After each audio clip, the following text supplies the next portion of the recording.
YouTube. How the fudge you doing? Alex here once again, my buddy Bill. Tonight, I know our last video ran a little long. Anyway, I know our last video ran a little long because we were talking about Money in the Bank pay-per-view, which was a little subpar for a Money in the Bank pay-per-view. Anyway, of course, like we talked about, you know, if you want to hear more about it, go ahead, check out our last video, our very first video, by the way. What we're going to talk about this episode is going to be the Raw from this past Monday, which in my opinion was one of the better Raws of this year. Quite a few surprises. Matches were actually really good for a Raw. First thing I want to bring up, of course, would be the return of The Miz. No, not going to talk about that. No, we got to come back. We're going to talk about the return of Chris Jericho, of course. Got to be a first thing, which is the biggest highlight of the show. It opened up. They had them pulling up in a limo, talking about the multi-entertainment award-winning, whatever the hell they were talking about. Champion. And it was reported on Twitter and a few other websites, including our own, that Chris Jericho was coming back for that Raw. And then when they introduced him, The Miz came out. Right away, I was very upset. Well, you knew it was a little swerve. So. I didn't at the time. Come on. I didn't right away. If you're a wrestling fan, you knew it was. You knew that, especially if we reported it on our website, or what is it called, the Facebook, whatever we do on Facebook. That's what I am the only one that reports that stuff. By the way, he's the only one that does it. So you would think he would know. But I was like, no, because if Jericho's coming, so they made a big hype about the new, or the returning former WWE champion, and what do they call it? Like entertainer. Yes. So The Miz comes out. The Miz comes out. All right, Jericho's gonna interrupt him. Come on. He was. I mean, I believed he was, but when he first came out, you know, I was a little like, well, what the hell is going on right now? I was a little confused. I'm like, they had this huge build-up for The Miz, and I'm like, and I reported on our page that Jericho was coming back about an hour before Raw started. Yeah. You know, I'm sitting there watching it, then Jericho's music hits, so it's Miz is talking. I tuned out once Miz started talking, of course. And, you know, Jericho's music hit, you know, came walking out, did his pose, you know, everything, and then you had the Bray Wyatt's music hit. I was like, this is going to be amazing. If they let this play out properly, and creative actually does something good for a change, with a potential mid to upper card pay-per-view match, it's gonna be good. Then he came out, you know, Wyatt and Rowan and Harper came out and beat the crap out of Jericho. I understood that, you know, Jericho the past few years, I know he's got his Fozzy thing going on and everything, so he can only come back part-time, which is perfectly fine. But, well, okay. Well, here's the thing about Jericho coming back. And I thought it was more of a shock that I read it on our site and read it on other sites that Jericho was coming back. Because, in all honesty, I didn't think Jericho was coming back for a while. So I was more shocked that... Yeah. And that sucks about media, the social media, because it's so hard to get so surprised nowadays, and it sucks ass. And I understand that. But if you watch Raw and you see and when you hear Jericho's music hit, and you see that one fan grab his helmet, oh my god! You know, I mean, that almost, I was like, this is what wrestling's about. Like, that fan literally had no idea that Jericho was coming out. Well, and that was awesome. That fan at the time probably wasn't born when Jericho debuted in Chicago on Raw. True, but I mean, just the fact that this kid was so happy to see him, and he knew who Jericho was. But my point, I mean, eventually I was getting off there, but my point is that Jericho in real life said, hey, if WWE has nothing great for me, I'm not coming back.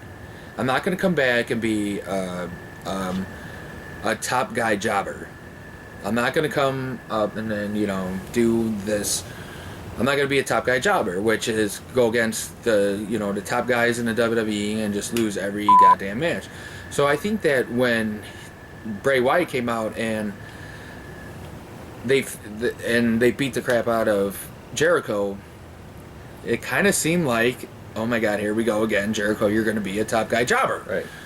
But I think Bray Wyatt's so established that he doesn't need Jericho to get him over. So Jericho might be the guy that might like, they might do like a three series matches to where it could the first, yeah, you know, like Jericho might win the first one, Wyatt might win the second, and the third one will be something huge. And these two don't need a title or special stipulations, or I mean, well, they'll have stipulation matches, but I'm not saying like they don't need a title or a special stipulation title. Like, all right, the next time you win, whoever wins the third, you know, one out of the three gets the world title shot. You know, right. I think these guys will put on a show like none other, and that's why I think they.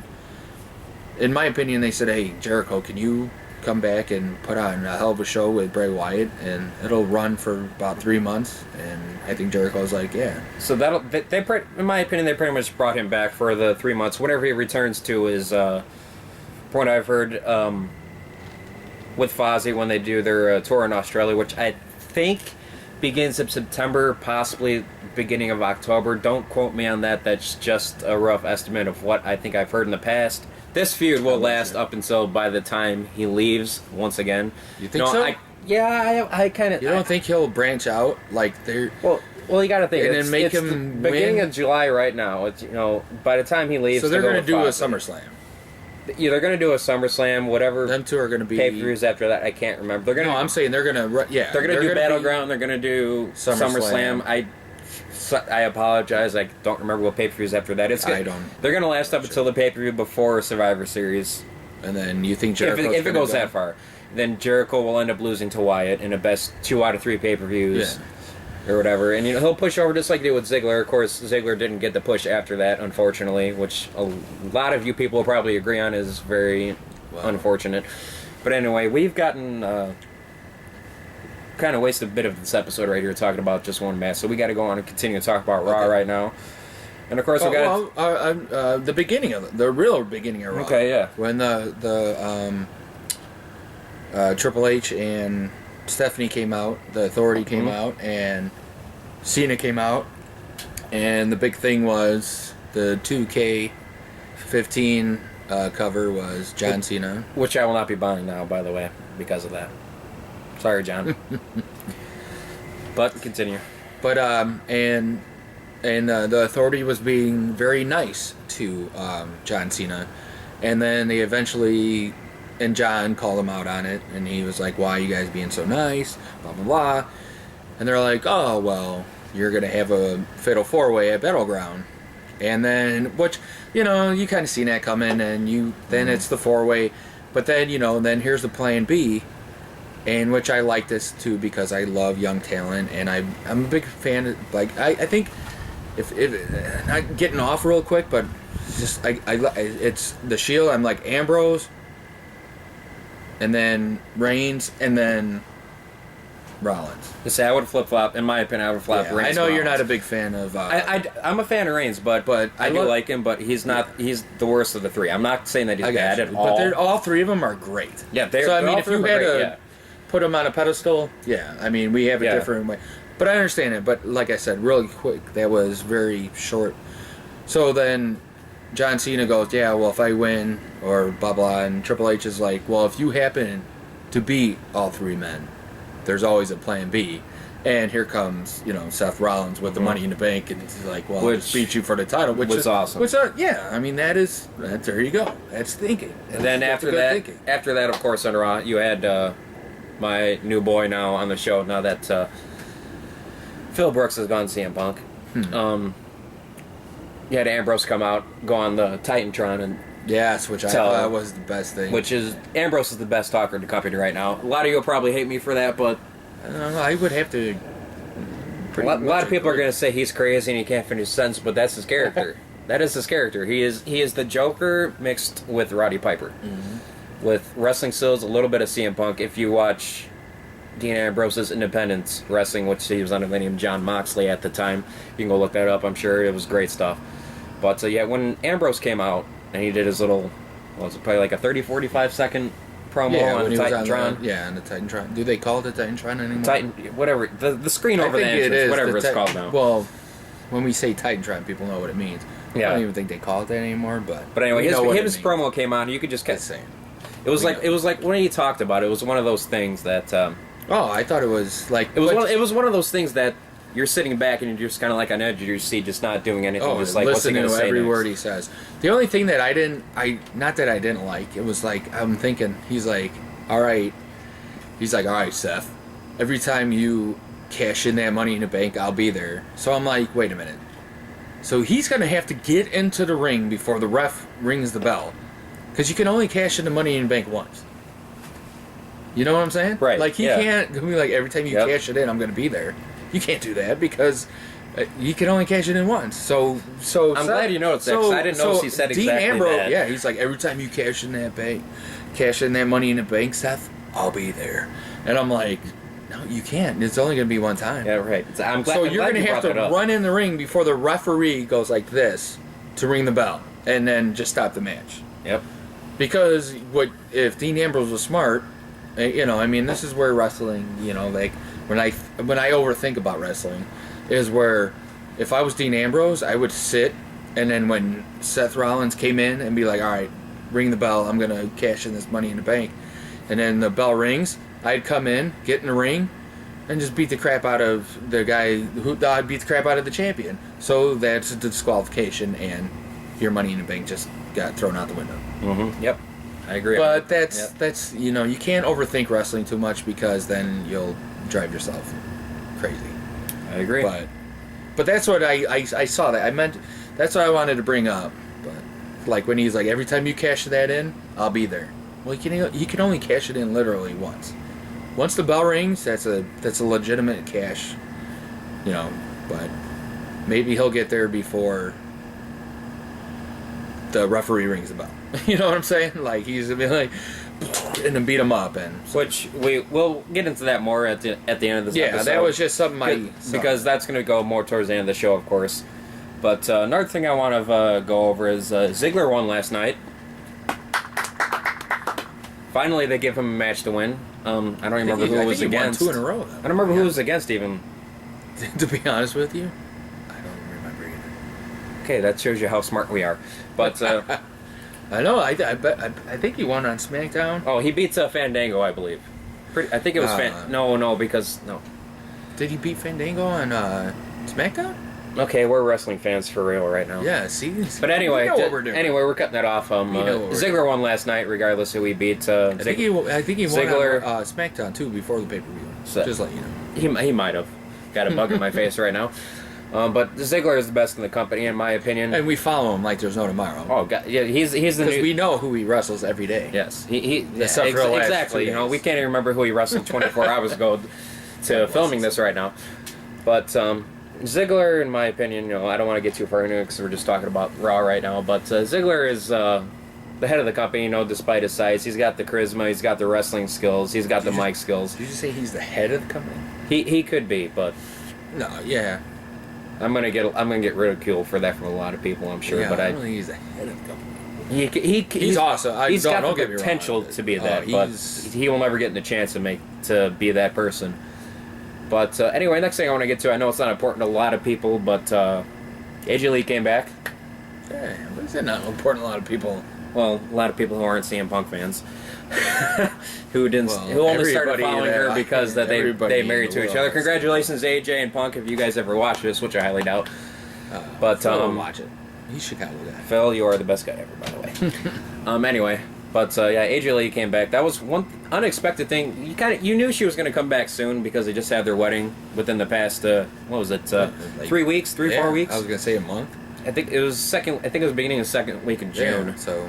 But you knew she was going to come back, but there was no talk about her coming back, and it made me laugh how when the way AJ came back tonight, it was done in the same fashion as the way when Paige debuted, with her coming back and congratulating AJ, and AJ gave her a title shot. But the only thing that was not different this night was that Paige denied her of that, and they asked the WWE Universe what they wanted more, and ended up granting that, and AJ ended up winning, which was awesome because AJ is the only talented diva on the roster right now.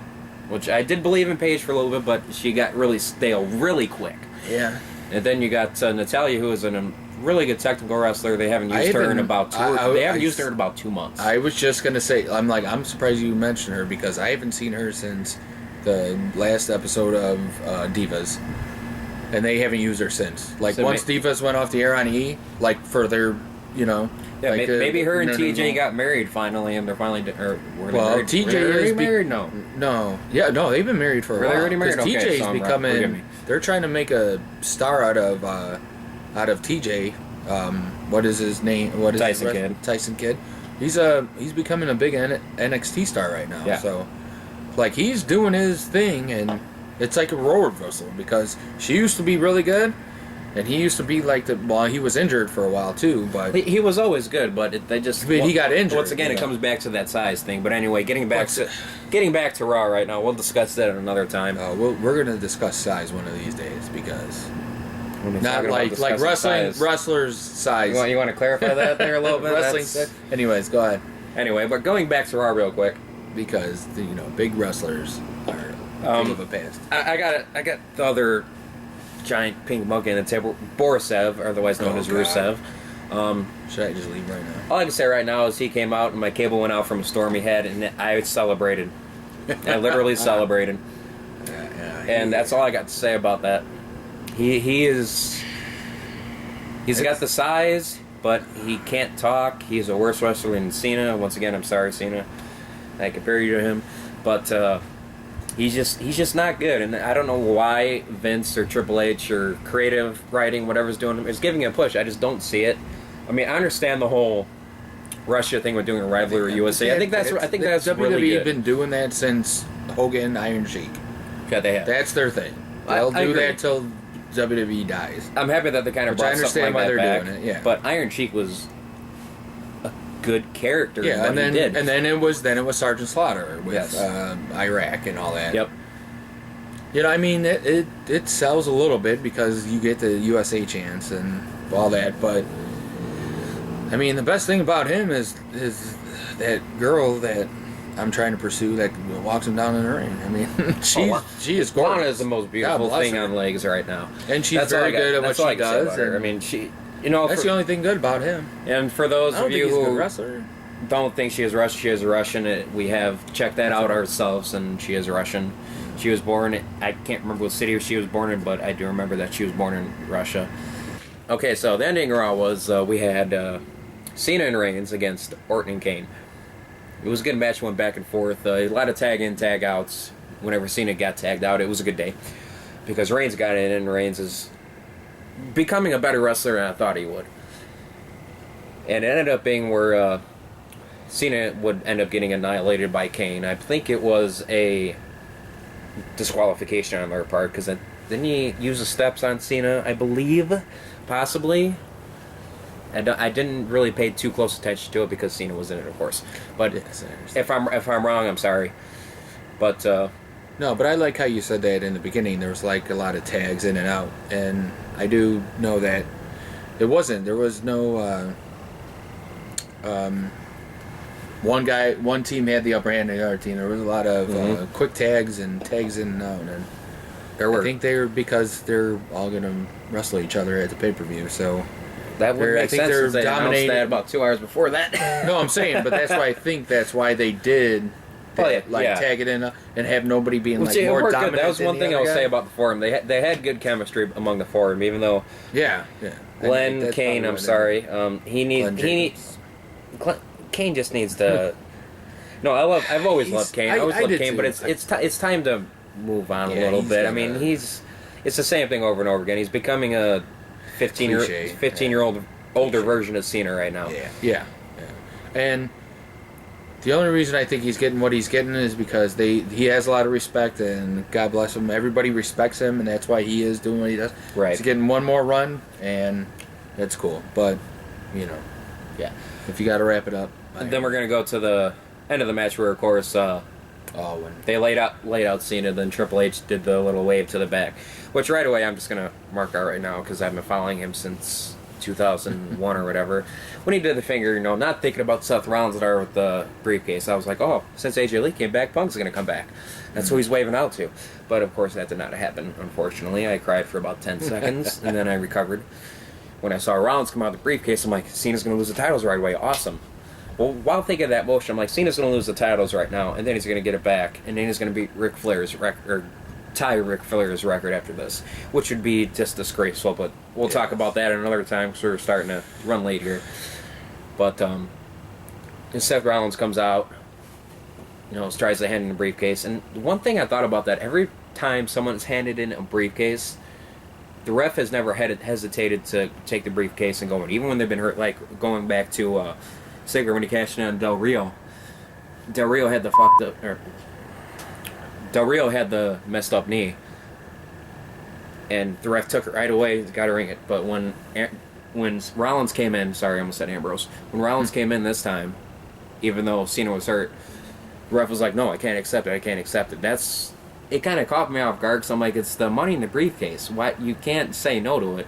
And Triple H came in, it was killing time a little bit, so I'm like, okay, Ambrose is going to come out now. And sure enough, 20 seconds later, after Triple H ripped the briefcase away, Ambrose came out. Bell never rang, so Rollins still has a briefcase. Yeah, and Ambrose, which is my new number one guy, of course, beat the crap out of Seth in awesome fashion.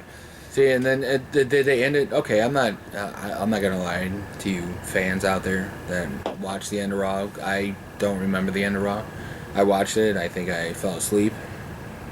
And what I remember is the 2-on-2, which was quick tags, and then it was real quick. I know we're running out of time, but then was it Ambrose chasing them out of the arena? Yeah, Ambrose chased Rollins outside the barricade to the left of our left or north of where you're watching the TV, past the announcer's table. Chased him up the stairs, blah, blah, blah, and then... So they said it was a good ending. And I even see the ending of Raw, and I heard it was great, and I even thought Raw was... Well, what was good about which you probably missed was... after Ambrose chased Rollins out of the ring, Reigns got back in the ring because Kane was about to do something to Cena to knock him out, and Reigns came in and I'm spearing Kane. Took him out, and then... Triple H got up on the apron on the ropes, and Reigns got almost. I'm not gonna say right in his face because he wasn't, but he was kind of close to the ropes, and they just did a stare down. It was awesome. They did a 30-second stare down. It was really cool. I mean, I'm sure he's gonna watch it back. I watch it. I do. I do have it recorded, and I do watch it again. Network, and I have the network, and best thing ever. Yes. Yeah, Raw ended up with just Triple H and Reigns doing a really awesome stare down, which you could kind of possibly see a potential rivalry in the future if Reigns does not get the title. You said that very well, by the way. Thank you. Mm-hmm. Watch the bloopers to why I did not say that right before. But I could see a good rivalry between Reigns and Triple H if Reigns does not win the title at Battlegrounds, which I do not see. I think Cena will hold the title there, unfortunately. Yeah. He'll hold it until... yeah. He will hold it until SummerSlam when Brock Lesnar returns, and Lesnar will probably beat him for it. And then you're going to have The Rock come back at Survivor Series and have him beat Lesnar, and then come Royal Rumble, he's going to fight Reigns. It's going to be a family thing, and Reigns will take the title from The Rock. Yeah. That's just my opinion. I mean, that's still months and months down the road. Well, we'll see how it all plays out, but... I mean, not to be a downer on pay-per-views, but I think this Battleground is going to be not very good.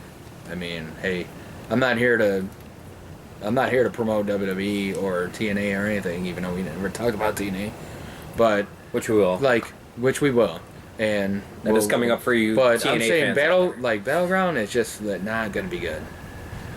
We got. And you know what? I mean, every time I used to say that pay-per-view becomes great. So hey, we'll have to see what matches come up. Am I messing with your mind? I don't know. We got the Jericho Wyatt thing coming up. That's going to be amazing. We got the Fatal Four. We got that Fatal 4-Way coming up. I'm sure that we got AJ Lee back, who's going to put on a good Divas match with probably Paige. Yeah, probably Paige. But I'm sure there's going to be good matches. But anyway, we're running low on time here. So as always, I'm Alex. This guy is Bill. If you like this video, be sure to hit the like button. Also subscribe if you want to stay in tune for more episodes up to come. If you want to follow us on Twitter or Facebook, check the links down in the description. go ahead and subscribe to those real quick. And as always, YouTube, we'll see you fudging later.